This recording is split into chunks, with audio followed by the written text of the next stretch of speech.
Kami, Yulia Fadila, Alek Nek Martua, Melinda Carolina, Risto Prisyanto, Gresika Margareta dari kelompok A10-3 akan menjelaskan mengenai manajemen ASN di dalam unit kerja kami.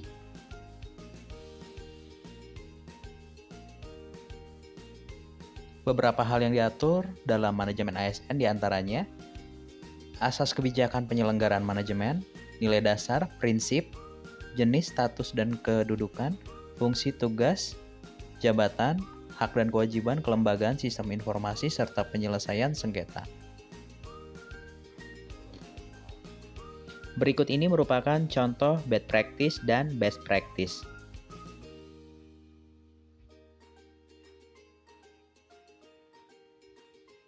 Ini terkait dengan best practice dari merit system. Esther, ruangan saya sebentar. Bu, ya Esther, silakan duduk. Gini, saya dengar kamu minggu lalu nggak masuk ya?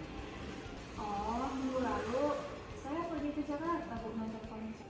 Gini aja, saya akan memberikan kamu SP1. Memberikan teguran secara lisan dan apabila masih mengulangi lagi akan lakukan langsung diberikan surat peringatan 1 sesuai dengan ketentuan SOP di dalam unit kerja. Terkait dengan bad practice-nya,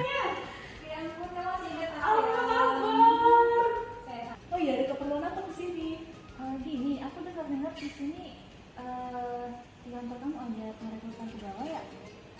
Sepupu aku di sini. Sepupu, iya. Dia baru lulus kuliah nih. Oh iya? Udah lah Grace, begini aja.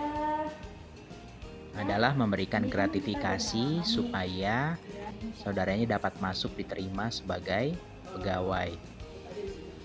Udah deh, saya pertimbangkan dulu. Kamu bisa kirim CV teman sepupu kamu, nanti saya bantu uruskan ya. Oke. Terima kasih banyak ya. Iya.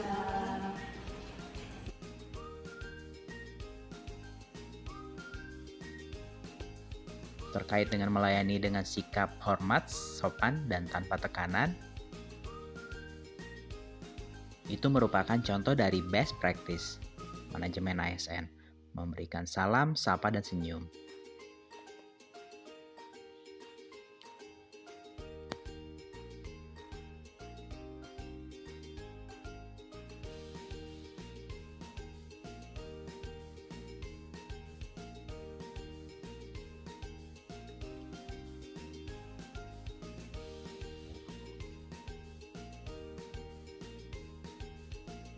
Terkait dengan bad practice, contoh buruknya adalah menyalahi kode etik ASN karena tidak menjaga kerahasiaan yang menyangkut kebijakan negara.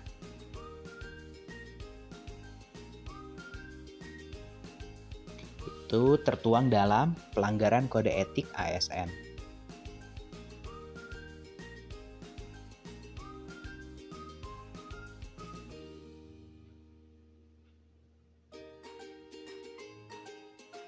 Hal lainnya adalah menggunakan kekayaan dan barang milik negara secara bertanggung jawab, efektif, dan efisien merupakan penyelenggaraan kode etik ASN yang positif. Hal itu merupakan best practice dari manajemen ASN.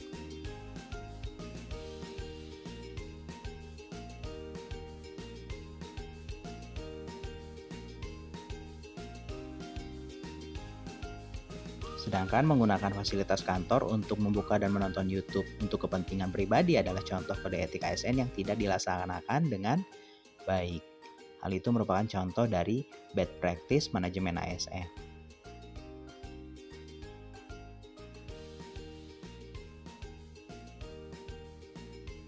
Dan itu tidak boleh.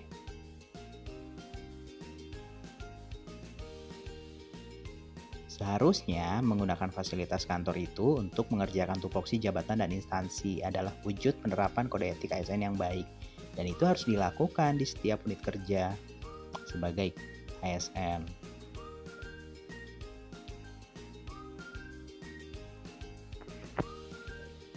Sip. Kesimpulannya, pengelolaan ASN itu perlu untuk kita sendiri, untuk bangsa kita sendiri, dan untuk masyarakat. Hal itu penting mengenai kode etik kita sebagai aparatur sipil negara. Kita sebagai pelayan masyarakat dan sebagai pembuat kebijakan publik perlu untuk menjaga kode etik tersebut. Dan kita sebagai pelayan masyarakat perlu untuk menjadi perekat bagi bangsa kita sendiri. Oleh karena itu, sebagai ASN, sudah menjadi kewajiban untuk dapat mematuhi peraturan dan kode etik, dan kita harus menjalankan tugas fungsi tidak hanya di kantor, tetapi dalam pergaulan sehari-hari dalam masyarakat.